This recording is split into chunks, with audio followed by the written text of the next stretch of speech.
Welcome back, Sports Tonight on Channels Television. We're taking a look at what's going on in our world of sports. We were talking to Sonny Young. Let's get back to that discussion. So fasten your seatbelt once again. We're going to Washington, D.C. That's where we have the headquarters of the Voice of America. Sonny, you were talking to me as regards David Stern and all he did in the NBA. So let's talk about today's NBA. The Bucks, are they still en fuego?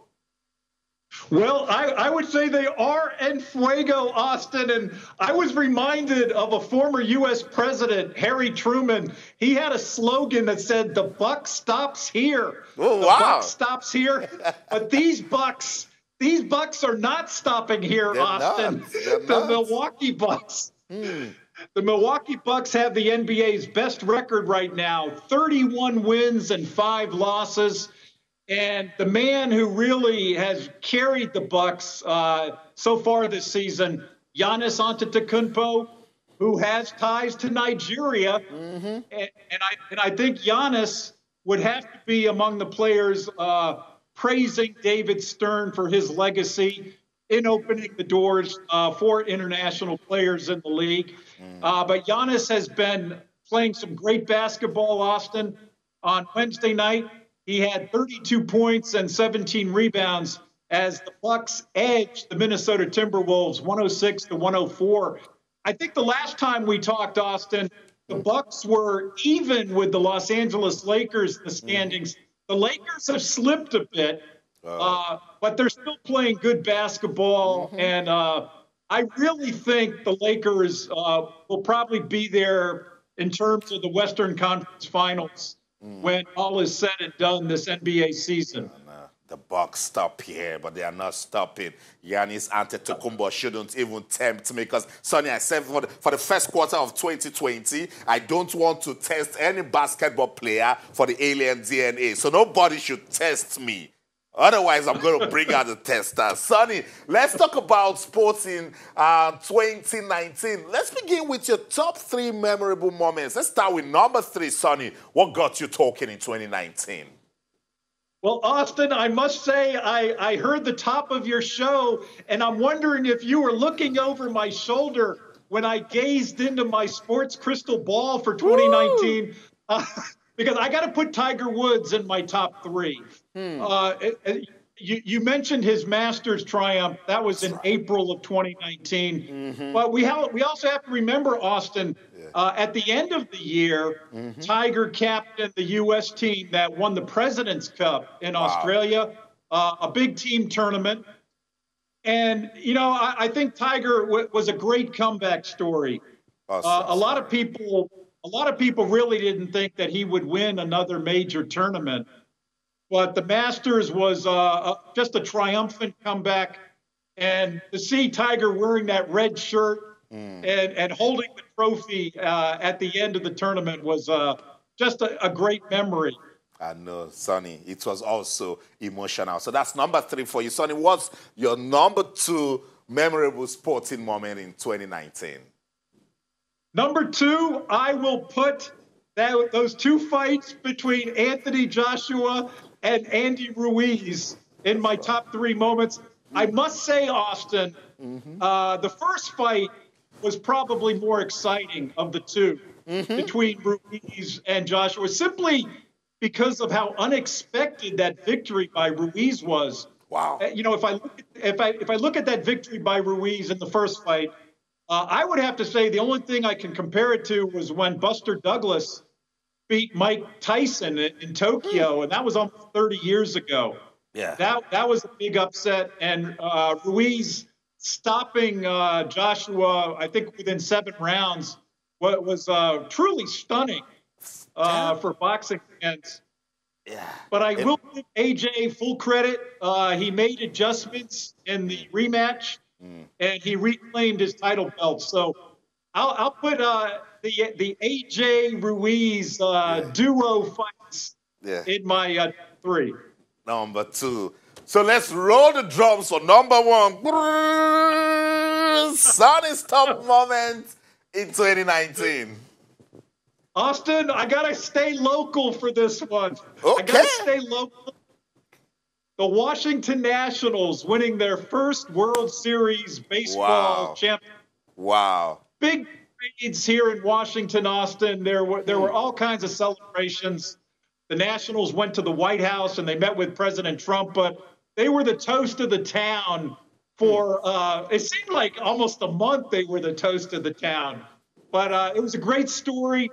They had never won a World Series baseball title before. Wow. And I think they did bring a lot of unity to the city, Austin. Washington, known for its partisan politics, but the Nationals were really a unifying factor. Sonny, you were right to go local. That was a memorable sporting moment for the Nationals, for Washington as a city, and the United States of America. Thank you so much, Sonny Young, for your time. Happy New Year once again. Let's do this next week, Sonny. Thank you so much. Happy New Year, Austin, and yes, let's do it again next week. A very good evening to all your viewers. Thank you so much. That's Sonny Young, the Voice of America correspondent. Wow, top 3 moments for Sonny Young. I think I like it. Tiger Woods and Ruiz Jr. knocking out Anthony Joshua, and of course the Nationals. What they did with that baseball victory, remarkable.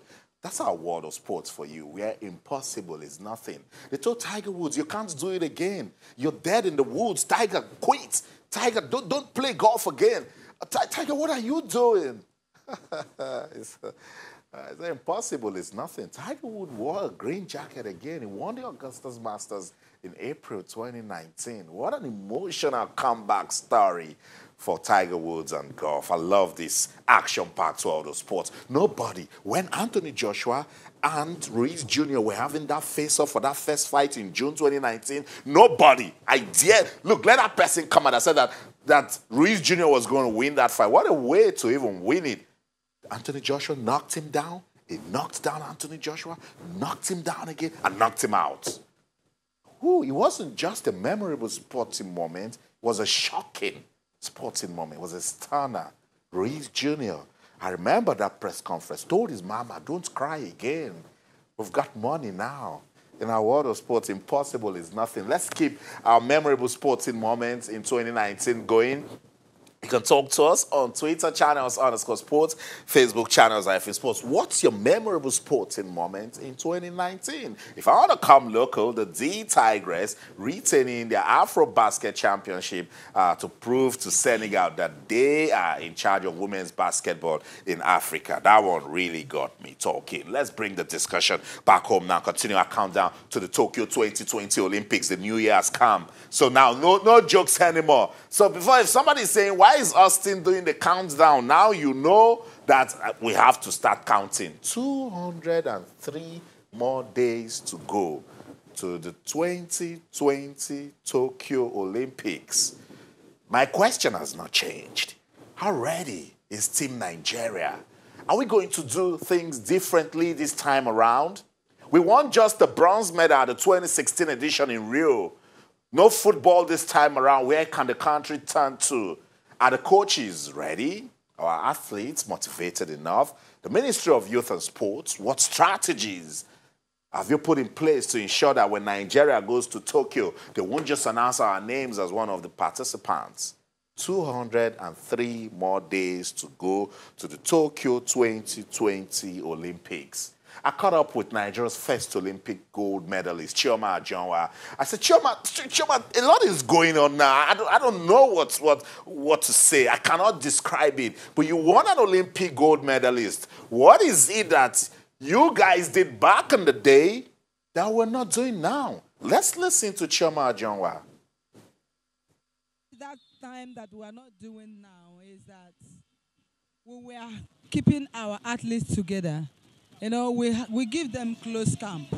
We give them coaches. Whether the coaches were good enough or not, at least they trained together for some months. They moved to another location for some months, and the athlete is being paid the allowances, though it wasn't that much, but at least, you know, it was an encouragement. But today, what they are doing is that the athlete has to go and train on their own, prepare themselves, and come back at the D-Day. That is Nigeria Championship, where they make the selections. It is not possible. You may get them, somebody might come out first, but the first cannot be compared with somebody that is, sixth in other countries. It came out first here, but when you compare them, it cannot be able to qualify, say, sixth place, say in America or in UK. So, to me, it doesn't make sense. We really need to do the right thing at the right time. What a way to land. So someone will not come here now and say, Austin, what was she talking about? Do the right things at the right time. 203 more days to go. I needed to know what's going on. Because, look at it. Why the decline in athletics in Nigeria? Chioma said it all. That we're not encouraging our athletes, that they're not being supported. Our athletes will go train themselves. And on the D-Day, they tell them to come. Hopefully, it will change this year. The Ministry of Youth and Sports, they said now that they want to engage athletes some more. They said that they want to do things differently so that we can have a good 2020 Olympics. Sheye Ogunlewe is a Nigerian sprinter, 3-time national 100 meters champion. I brought Sheye on the show tonight. Sheye, good to have you on Sports Tonight.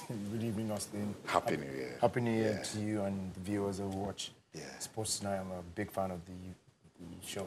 And thank you for being a fan. Keep watching. I'm also a fan. Sheye, I know you were listening to Chioma Ajunwa. Yes, I was. The thing she said, did it touch you?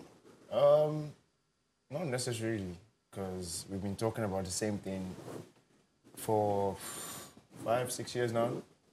Because I went to the Olympics in 2016, and you were there as well. You saw how everything panned out. And 4 years from now, we're still talking about preparation for the Olympic Games. 203 days to go, and we're still talking about preparation for the Olympic Games.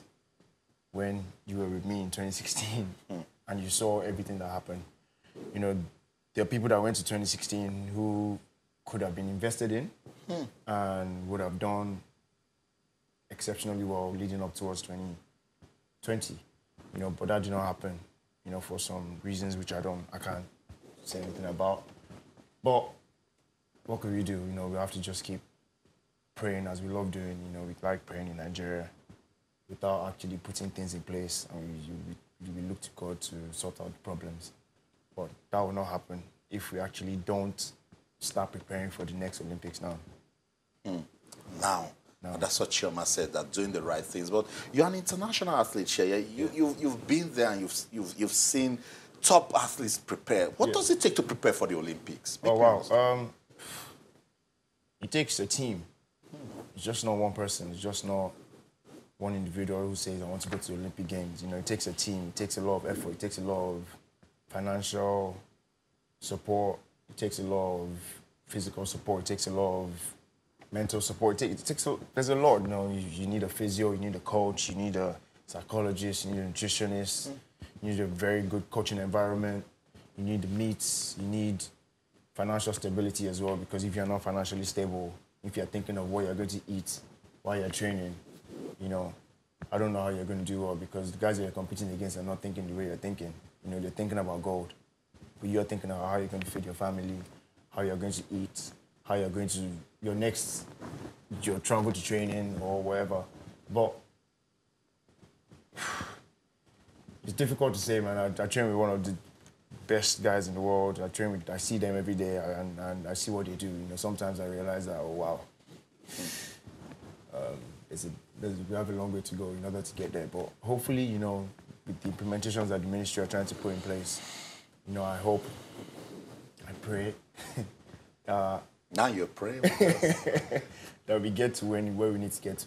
Yeah. You make me understand. You've been an advocate for improved athletes' welfare. Definitely.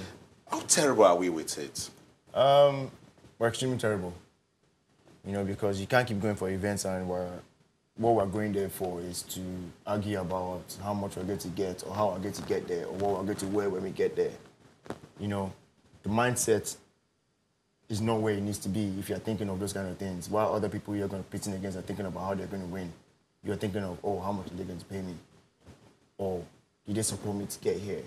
Or am I wearing the country's colors with pride? you know, because I can't be accountable to anyone who doesn't support me. You know, if I get to the Olympics by myself and I come on your show and you tell me, Shay, why did you come last in your race? I can't be accountable to you because you didn't support me. I can do whatever I want to do because I supported myself to the Olympic Games. I helped myself to get to the Olympic Games. So no one can come and meet me and say, oh, why did you do this? Or why did you not do this? But if you support me, you can come back and be like, Shay, what happened? How can we make it get better? You know, but as I said, as we keep saying, hopefully things change in the near future, but I don't think 203 days is enough for you to change it. No, it's looking like it's already late. But No. I want to understand some more. So right after the Rio 20 Olympics, Yeah. what did they say? Because you said that's where the proper plan for Tokyo 2020 would have started. Yes, and that would have been a 4-year plan. Yes. So after the Olympics, what did they say? In 2016, after the Olympics, no one actually spoke to us for some reason. I don't know, everyone just disappeared. You know, but I was thinking like people who actually talk to. For instance, Ese Brume came 4th, I think. Yeah, close. Yeah, 4th. So Ese Brume getting bronze at The World the World Championships. Championships was not surprising to me. I thought she could have won. You know, because she came 4th at the Olympic Games in 2016. If you had given Ese Brume the whole support that the other people that got, Word. Ese Brume would have been world champion last year and will be going for gold this year. But I know she's still going for gold this year, and hopefully everyone can put together and hopefully they can do whatever they want to do. I will need to do more for athletes' welfare. Definitely. That's the only way to Definitely. motivate them, to push them. Definitely. Shaya, what sort of experience was it for you first at the World Championships? The World Championships this year was bittersweet. You know, I didn't run the 100 meters, around the relay, and just sitting back and looking at the whole picture, I felt things could have been done better. You know, we were still thinking about things that we were not meant to be thinking about, e.g. what we're going to wear, e.g. how much you're going to pay us, e.g. when we're going to get there, e.g. the putting together who's going to run and who's not going to run. These are literally things that we're not meant to be thinking about. You know, what we're meant to be thinking about is performance at the highest level. You know, as my old coach used to call it, elitism. You need to think about what we're going to do when we are there. You know, rather than get there and start saying, oh, where are the trainers, or where's running vest, or how much you're going to pay us. We are having meetings about financial distributions with athletes and coaches. You know, it takes your mind off what you're meant to do when you get there. But looking back at it, I hope it doesn't happen again. You know, I hope everything is put in place way before you get to the championship, so that you're going there to go and think of performance. What do you think about the Ministry of Sports Adopt an Athlete initiative? I think it's a very, very good initiative, but we need to understand what it is actually. What is it like? Are we adopting people who are already going to Olympic Games, or we're adopting people who have potential to get to Olympic Games? Or what happens if someone gets to Olympic Games next week? Someone qualifies for the Olympic Games, will they get adopted as well? You know, but it's a process. You get me? Like, it's something where something is getting done rather than they're not doing anything at all. So, but it should be good to actually highlight what exactly it is about, you know, rather than just put a list of people out there. No disrespect to anyone. You know, most of them deserve whatever they're getting. But we need to understand more, like, okay, for instance, my name was not there. Are you telling me that I don't have potential to get to Olympic Games? Or Enoch Adegoke or Favour or Philly? You know, are you telling me they don't have potential to get to Olympic Games? What if they get to Olympic Games? Will they get that funding as well? You know, or because they go to Olympic Games by themselves, are they going to get the funding that those people who are already going there are going to get? I think that's the clarity that we need to put out there for the Ministry of Youth and Sports. The Adopt an Athlete initiative. It's a good one, and I'm getting to understand it better now. Was it for just athletes that have qualified, or for the entire athletes that will be going to the Olympics? So Shaya, 2020 is here now. Yep. What are the plans for 2020? I should keep doing what I'm doing. I'm not the kind of person that I'm starting to plan my Olympic dream 2 months ago. No, I've started planning since 2016. You know, me and my coaches have spoken about what I need to do. You know, I've improved along the line the last 4 years. You know, and hopefully I could make the mark to get to the Olympics next year. I know I would. You know, and everything we'll plan into place when the time is right. I'm doing everything I can in order to get ready, for the season. I'm not doing the indoors. I came to Nigeria to see my family, my friends, just to take a little break. I'm still training, I'm still getting ready, and hopefully by June, July, I'll be ready to go. But everything is in place. I'm fine, I'm healthy. I'm grateful to God for the support I've gotten from my friends, my family, from you guys, my channels as well. And all the people that I believe in, Sheye Ogunlewe, and my journey, I know my story is different from any other person.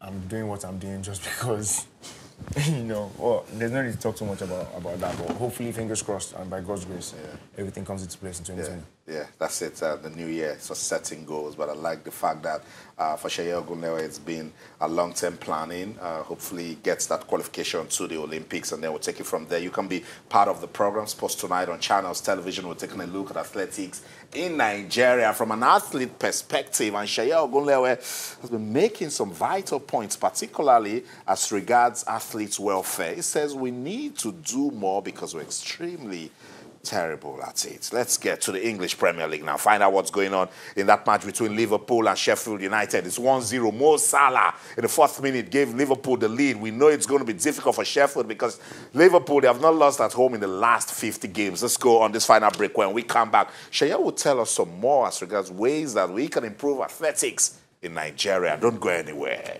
Stay.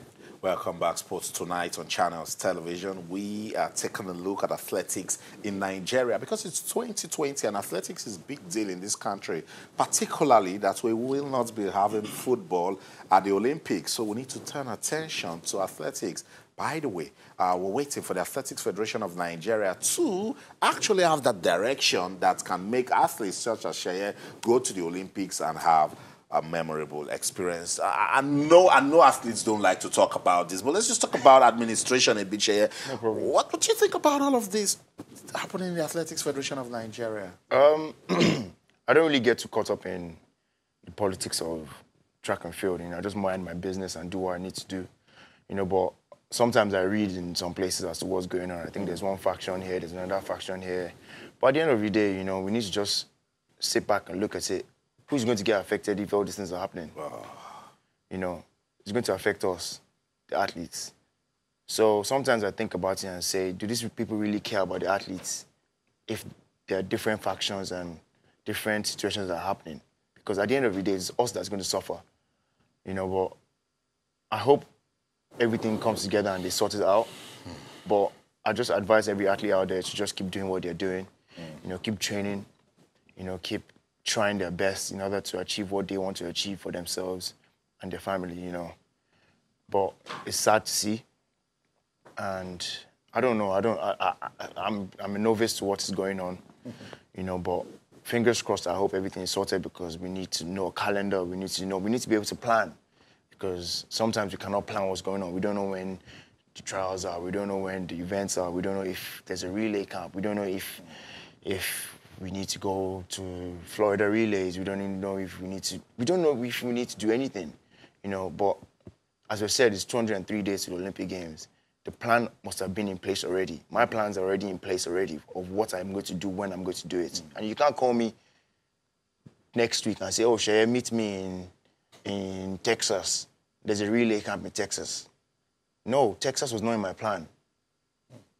Do you understand what I'm saying? Texas was not in my plan. So I have to skew my plan in order to fit what you guys are doing because there's been chaos in the federation. But hopefully everything can be sorted out, and for the benefit of the athletes. That's the word, for the benefit of the athletes, because that's the end product. And Sheye, there's a new minister. Yes. Mr. Sunday Dare. And I love the vibes. When I love the things that sometimes I want to dance and I remember that I need to stay in the middle. So let me talk. So it says that they want to engage the athletes some more, get you guys involved. Yeah. Are they doing that in any way? Yes.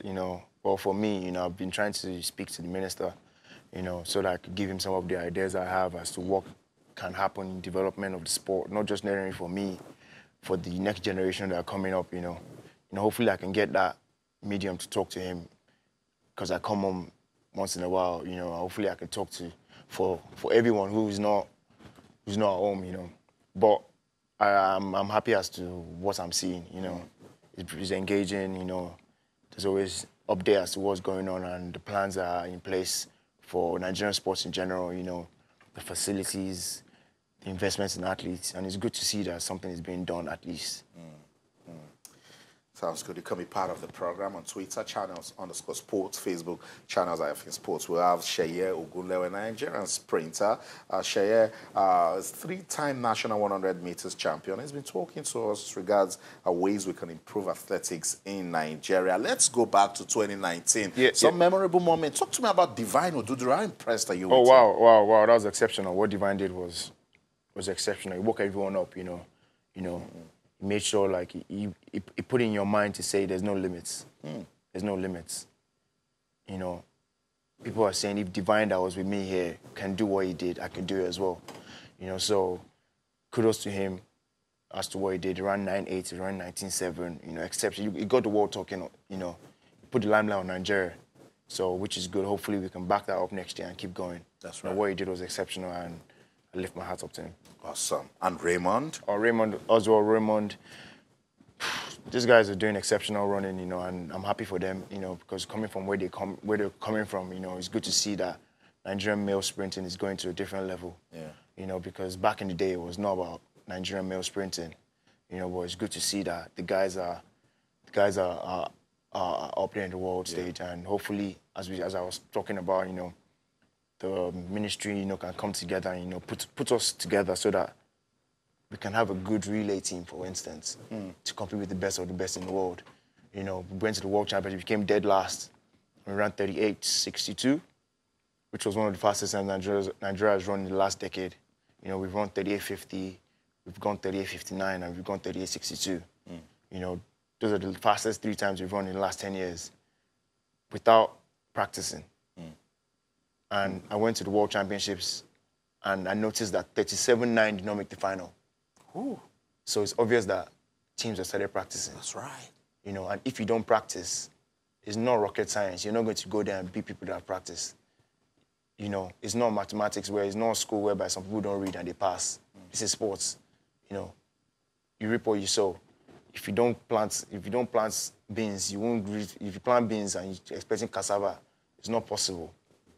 So hopefully, you know, we can put together a structure, even if it's a bit late, we can put together a structure that can make the male relay team.